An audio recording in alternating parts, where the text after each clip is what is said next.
Now, this is the first fight officially for Patrick at super middleweight. That's going to take a little time to sort of settle into a new weight class. How long do you think that would take? Well, I mean, I think that Patrick's been a super middleweight, fighting middleweight for a while now, and I just think it's gonna go fast in a way that he'll make that transition quickly, because that's the weight that he spars at. You know, everything is physical training, all his work.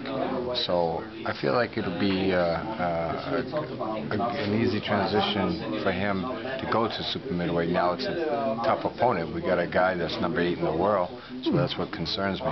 You know, going into the super middleweight division. You know, first fight against a top 10 guy. Patrick's last opponent, the Polish guy, was sort of a tricky guy to box defensively, long reach, all that kind of thing, and it wasn't a very exciting fight. I have a feeling that this might look like a more exciting fight and a more exciting opponent. I agree. That last opponent kind of went in there and he didn't seem to be able to do anything with Patrick, and by that being that way, Patrick couldn't do a whole lot with him.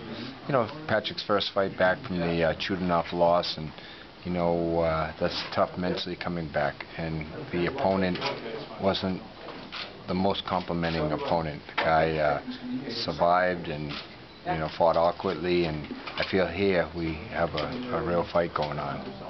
What kind of a fighter is he? I see this being a slugfest. You know, been working with Patrick on some different tools and about being more aggressive. And I feel like with the weight that he's going to be able to carry into the ring, that he'll be able to use that style, execute that. Patrick Nielsen has now left the division of middleweight. So how does it feel to see Hassan and Dam not being able to have an opponent? I don't know. How does it feel? It doesn't really matter to me. He's a very good fighter. The thing about middleweight was, of course, that at least until the Chutinov fight, you had built up Patrick, you had gotten him rated in different organizations. He was rated in all the organizations at one point. And then, of course, the Chutinov fight put him back, and then he's not now taking another step of going to super middleweight.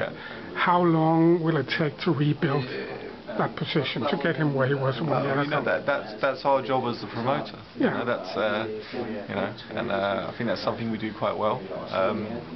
We had Patrick, I think, in the top 5 of two of the federations, or maybe even 3 actually at one stage. So that should, you know, if you look on Box Rec at the moment, he's quite high up already. You know, I think we need this fight. It's a tough fight, and we need to beat a top 10 contender, and then we'll be high up. Have you made any plans of what route you will take him? What kind of? Not yet. So it's not a question of is it derailed or is it? I think it's too early to say now. I think we have to take this fight now. It's a tough fight, and you know, if he wins, then we decide.